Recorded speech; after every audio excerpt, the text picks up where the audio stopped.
My name is Nick Dawes. I'm the executive director of The City, which is a nonprofit newsroom in New York. We do investigative and service reporting, aiming to plug some of the holes in local reporting there. And, you know, they say you should never meet your heroes, but one of the cool things about working as a journalist, as I have for most of my life, is that you do get to meet your heroes. And today is such a day for me, because Marina Guevara is one of the most remarkable leaders in global journalism that you will ever get the chance to meet. Right now, she's executive editor at the Pulitzer Center, where she leads an extraordinary range of work all around the world on climate, democracy, technology, artificial intelligence, human rights, providing fundamental support to independent journalists around the world, leading extraordinary training work for journalists, academic support.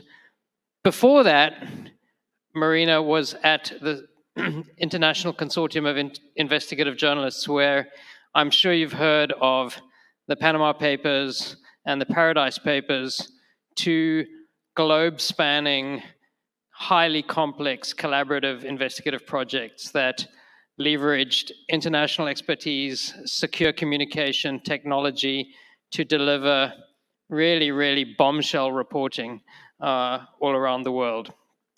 So it's a huge privilege to be able to have this conversation with Marina.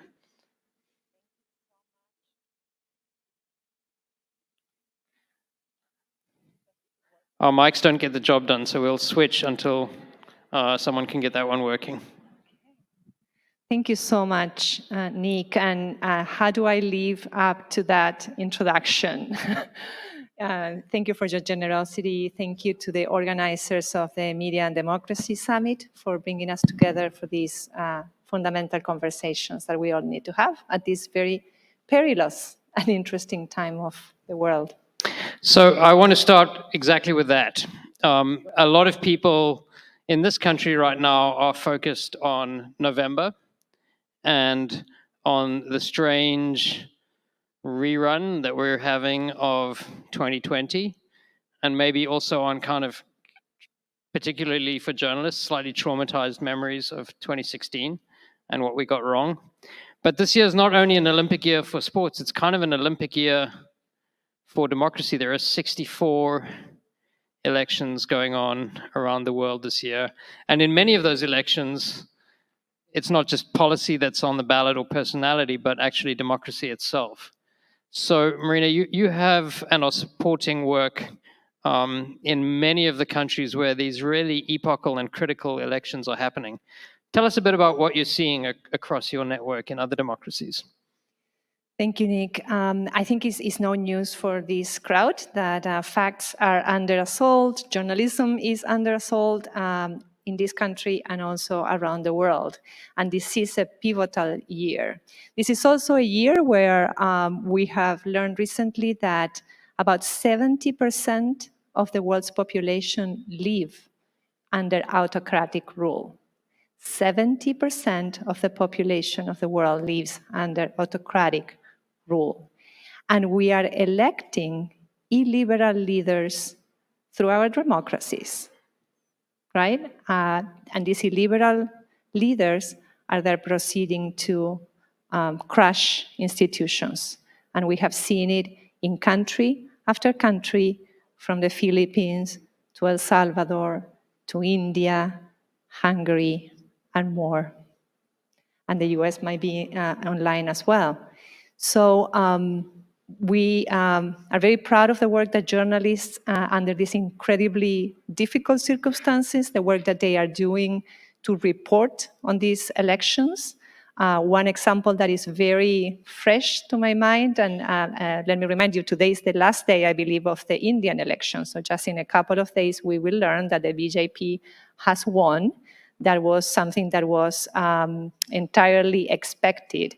And what the journalists have been able to show us with incredible reporting in the past few weeks and months is that in this election in India, there's one application, one app that has played an outsized role in the definition of how this election was conducted and has been won by the BJP. And that application is called WhatsApp. Some of you might be familiar with it. Some of you might not be familiar with it, but it's a messaging app that is very used in the Global South. I use it to communicate with my family in the Global South all the time. But this application is also being used by the political parties around the world and by the BJP specifically, if we stick with this example, in an incredibly scary social engineering experiment where one political party, for example, in India, this is the example we are using, reportedly controls 5 million WhatsApp groups. Each of those groups has hundreds of participants. And it takes about 12 minutes for a message to go from all the way up in the leadership of the BJP down a really incredibly detailed and intricate web of WhatsApp groups down to these communities around the country in rural areas. 12 minutes for the message to travel throughout India from beginning to end. These groups are being organized around caste, around religion, around gender. They are being organized down to the booth level. The party knows booth by booth who is supposed to work, who is supposed to vote there, and is able to direct that voting and that messaging. And of course, the messaging that is shared in these apps, as we have seen with other social media applications, is not just political messaging, but it's also misinformation and hate speech. So I recommend, take a look at some of the reporting that has been done on this issue. Sadly, some of the reporters that have been doing this work, they can't even promote their own stories. Why? Because the trolling would be endless, and they would be further traumatized. Is there, it's pretty impossible to compete with the distribution efforts of party activists that are leveraging technology at that scale. Are there ways in which journalists are managing to intervene in messaging groups or leverage messaging themselves? Because it doesn't feel like putting 3,000 words on a website or printing them on a piece of paper is going to get you any place in a 12-minute world. One fascinating thing is that to do this reporting, some of the journalists have been able to be part of those groups and have been able to observe firsthand how the messaging works, how the misinformation operations take place in real time. So that has been one way to be able to report on the story. And then can we match that kind of operation where that connects with some of the conversation we want to have today? Like with the traditional ways that we've done journalism, if we think about journalism as publishing a story on a website, if we think about journalism about competing for scoops, that's not going to match what we are seeing on the other side. And what we like to say in the world where I come from of collaborative investigative journalism is that you need a network to fight a network. And this work is incredibly organized. This is on purpose. This is well engineered.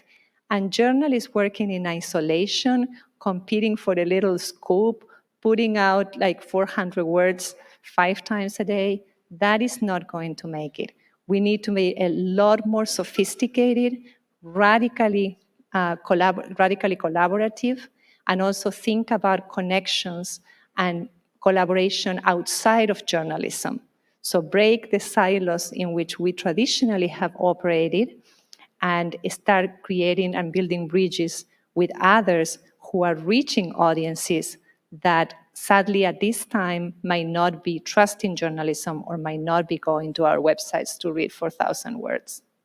So, one of the stories that the Pulitzer Center recently supported was a profile of Amit Shah, the second most powerful man in India, by a brilliant young Indian journalist named Atul Dev. I'd encourage you to read it. It's in The Guardian, and it's a real profile of how power works and how communication work in these systems. And I was working in India in a big newspaper at the time that the BJP came to power in 2014. And one of the things that I saw happen in our newsroom was that coverage of someone like Amit Shah, coverage even of Narendra Modi, because of his reputation following a very brutal massacre in Gujarat, the state that he ruled back in 2002, did not normalize them. People were shocked that they could be ascending to power. But gradually over time, the norms of journalism and the norms of political coverage kind of overtook the whole system and the whole sector, and they began to be treated as normal candidates in a normal election. And that predated what happened here in the US in 2016 by a couple of years. Oftentimes, the global south is actually a little bit ahead of the curve on some of these issues, including the use of technology. And I'm wondering if you think there's been a lot of criticism, a lot of questioning about the way the US media covered the 2016 election, and a lot of questions about whether those lessons have been learned. Do you think we have learned those lessons? Have we implemented them? Are there things people here should be learning from the practices you're seeing in other democracies that are threatened by illiberalism? That's an excellent question. And the critical balance to strike there is like, how do we cannot continue to be stenographers, right? And we cannot treat fascism like if it was just another normal part of political life.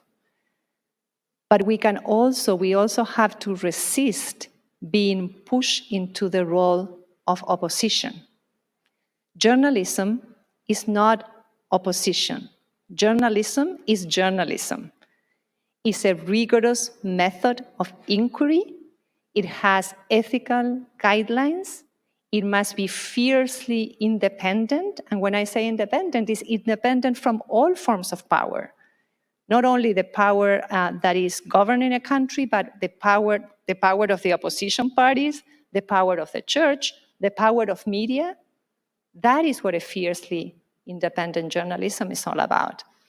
And in some countries, I feel like we have fallen a little bit into this trap of identifying, in the face of so much danger and attack, we have been put a little bit against the wall, and we have happily assumed that role of opposition. And by assuming the role of opposition instead of independent media, what we have done is kind of fuel this narrative, the fascist narrative, that journalism is co-opted, that journalism is biased, that people shouldn't trust journalists. So that's one lesson that I think that we can learn about to defend our independence at all costs. The other lesson we can learn is to be a little braver. And we have seen this in the Global South. We have a lot of lessons to learn from journalists that collectively have been able to stand up for one another in much more forceful ways that we have seen here, sometimes in the US. Before in the green room, we were just talking and saying, will we see the day when in the White House press room, when a journalist is called a name, when a journalist is denied an answer to a question that is of high public interest, will we see the day when that same question will be asked by all subsequent journalists organically until it gets answered? I suppose one question about that is what it really looks like to model and perform and show our audience, show the public at large, what the values of independent journalism look like in action when they are not opposition, but when they're built on that bedrock. And maybe we need some of those demonstrative moments. Those moments are really powerful, and we have seen them again in other countries. And it comes also like in a change of mentality within journalism, a mentality of radical solidarity and collaboration among newsrooms, transcend the, competitions and the small mindset that sometimes we have when we approach our work as colleagues, and realize these are not normal times. These are as dangerous times as we have ever lived. And I haven't lived long enough to maybe say that so decisively, but I think that people who have lived longer than me would agree that this is as dangerous, because, and now it's AI powered. Now everything we experienced before, plus AI, plus the ability to create synthetic realities that don't exist and further confuse people, because ultimately the goal of these operations, of these misinformation operations and political operations, is to confuse. And going back to the election theme, either direct people to vote one way or direct people to not vote. Because if you get people to not vote, that, for a certain sector that is organizing these campaigns and these misinformation operations, that is the biggest win. If we get Democrats to not vote and centrist people to not vote in this election, that is going to be a biggest win. I think our biggest win in this conversation is that we got more than halfway through it before the word AI was uttered. So I would like to congratulate us at a conference like this to get halfway through before we talk about AI is a massive win. But we have to talk about it, unfortunately. Sorry, everyone. Because one part of the challenge, and I think you've outlined it very richly, is what is the frame that we bring to our work, and what is the posture that we bring. But the other is, what are the tools that we bring, both conceptual and technological? And, I was pretty shocked last year when in a small state assembly race in New York City, a candidate in Harlem was attacked, apparently, by the Manhattan leader of the Democratic Party in shocking terms, appalling hot mic moment, supposedly. Keith Wright attacking Inez Dickens, saying she was useless. She wouldn't really run anyway. It turned out that it was a deep fake. And this is in a race where maybe a few $1,000s is spent. So if it's worthwhile to create a deep fake to disrupt a local assembly campaign in Harlem with a total budget of $10,000 or $15,000, what you could do at the scale of a presidential election or a Senate election is a whole different story. What do we need in our newsrooms and in our ecosystem to respond to not just flooding the zone with misinformation or disinformation or propaganda, but flooding the zone with these incredibly sophisticated fabrications? Yeah, that was another aspect of the Indian election, and that we didn't mention, is that there's a booming industry in India because of the election, a booming industry of AI producers, so companies that have come up exclusively to produce synthetic work for the political parties. In any case, as when it comes to journalism, we are at a crossroads because the latest iteration of the AI revolution is here. AI has been with us, let me remind you, since 1950 something. That's when the earlier concepts and models of AI were created. And now we are in an accelerated period because of the amount of data and the amount of computer power that these large language models can handle. The journalism world is as unprepared to tackle this as is the political sphere and the regulatory sphere. So at the Pulitzer Center and other organizations around the world, we're working very intently to train journalists and to support newsrooms so we don't run and we don't see that AI is going to be the savior of the intractable problems we face. AI is not going to solve our audience issue. AI is not going to solve our financing issue. And if we mindlessly and without thinking it through, just grab some tools off the shelf and bring them into the newsroom, and we have seen even very respected media organizations in this country make a fool of themselves by employing, deploying automated AI, writing in their websites. That is, so if we go down that route, it's only going to make all of our problems a lot worse. So what do we need? We need basic literacy for journalists. We need, remember when we used to say, maybe you don't remember, but we used to say in journalism that every journalist should be a climate reporter, because climate change touches every aspect of society and every bit in journalism. What we now need to say is that every journalist needs to be an AI reporter, because this story has already transformed all of our beats, whether it is criminal justice, health, environment, policing, and more. And if we haven't realized that that's the case, then we are sort of in a real big problem.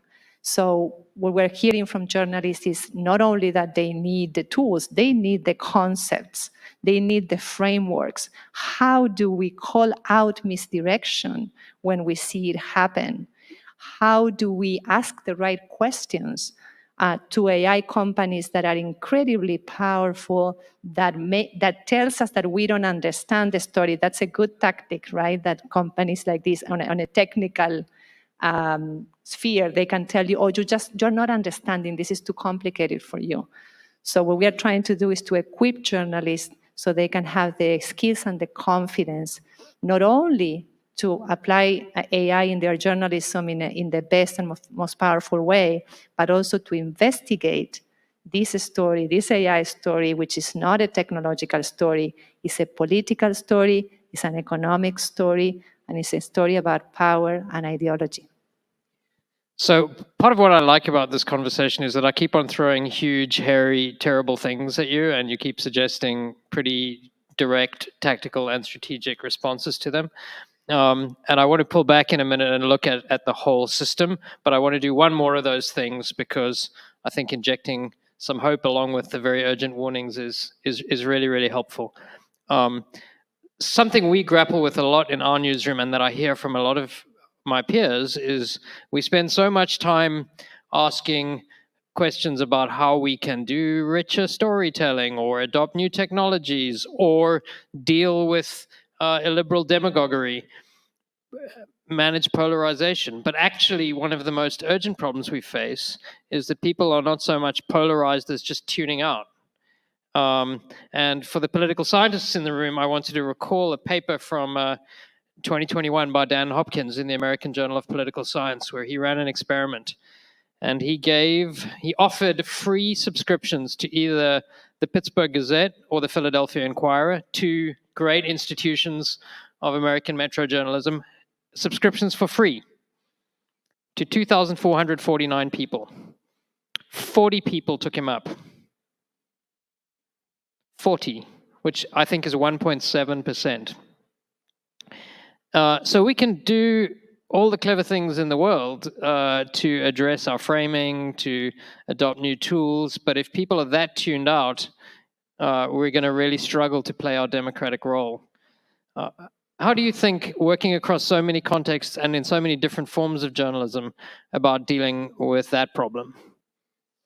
I think one of the first things is to acknowledge that, and I think we said this before, that just publishing an article is no longer fulfilling our role in a democracy. It's super important. That's where everything starts, in that facts-based, hopefully compellingly written and presented article. But we know that a lot of the audiences that really matter are tuning out, are not going to the websites, are not getting the newspapers, do not have a subscription. So instead of just lamenting and despairing, we need to think about what is our role, and our role is a lot more proactive than it traditionally has been. We need to get out of our comfort zone and thinking about how we're going to work across disciplines with other professions and how we're going to go meet people where they are, like the way the city is doing. And I would like for you to take a little bit of time also to share that. But just one quick example I want to share from Chicago. A wonderful journalist we supported there at WBEC. She was doing a story about water debt, and it was an investigative piece about how the city of Chicago was running a racket that had trapped a lot of poor people in debt. And not surprisingly, those poor people were mostly Latino and Black people. So when she's asked support from the Pulitzer Center for her work, because even public media doesn't have enough money to do investigative work, she said, in addition to my traditional investigation, please give me support to print 18,000 cards in Spanish and English with a QR code. And I have the addresses of the top 18,000 households in Chicago that have water debt. I want to send a card to each household where they can access the story in their own language. Because guess what? Black and Latino people, they don't come to WBEC. They don't feel represented and they don't listen to the radio. So in our team, I remember one of the editors said, well, this is not something that we traditionally would have supported. And then like 5 other people said, well, this seems like exactly the kind of thing that we should be supporting. So we did support, we went ahead, those cards went out in the community and they were a huge success. They ended up sparking workshops where the journalists taught the community to read their water bill, where the journalists were able to bring in city officials, astonishingly, to give answers, and where ultimately there was a huge program of debt relief that was implemented by the city in response to the story. Yeah, what I really love about that example, and it's very similar to a lot of work that we do at the city in the service journalism and community outreach space, is that it connects the idea of accountability and the idea of service, and that we don't think of accountability reporting and investigative reporting as something separate from service reporting and community engagement. And that actually what we found is build more trust in our investigative reporting when we do work that shows up to help people solve complicated problems. And it doesn't even feel like news. It just feels like a useful thing. And you have to get it in front of them in ways that are completely different from expecting a Google search query to land on your 3,000 word investigation. And it also is an exercise of humility, right? Instead of blaming somebody else, or instead, it's just saying, what can we do to go where those audiences are? And by the way, the Black and the Latino communities, as we know, they are not monolithic. They are voting both parties. So what an amazing opportunity to reach people that otherwise we would not be reaching with our journalism.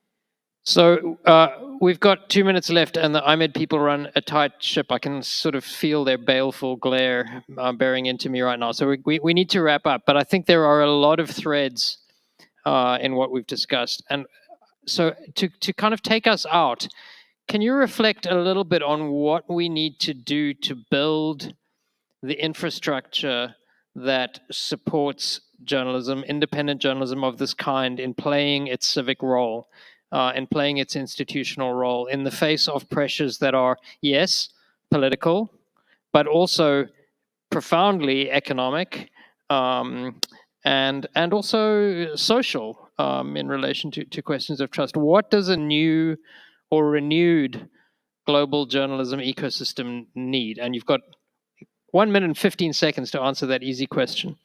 Well, I would start with something that we journalists should double down on, and something that we should double down on is first our own self-reflections about where we have fallen short, and continuously do that. And second, doubling down on these forms of radical solidarity and collaboration in journalism. This is something that didn't exist before. This is what makes something like the Panama Papers possible. And like that, many other world-changing investigations that would not have happened had it not been for a change of mindset where we started to look at one another as collaborators and not as competitors, because the stories that we're trying to report are too complex, are too global, and are too risky for any one journalist and any one journalism organization, even if you are the New York Times, to do alone. And by the way, the New York Times did not participate in the Panama Papers, and then they regretted it, and they participated in the Paradise Papers, and they ran a headline saying, we working with 400 new friends around the world. And the 400 new friends were the 400 journalists that joined forces, created the network to fight the network, not to fight as opposition, but to fight from the facts, from the fact-based, rigorous, comprehensive, and compelling reporting that can change the world. Journalism can change the world, and it doesn't need to draw from activism, and it doesn't need to draw from politics. It just needs to be deeply rooted in the journalistic values of independence, rigor, and accountability, which includes self-accountability. I want to stop there. That is a very perfect place to stop. Thank you, Marina. It's been a privilege. Thank you, everyone. Thank you so much.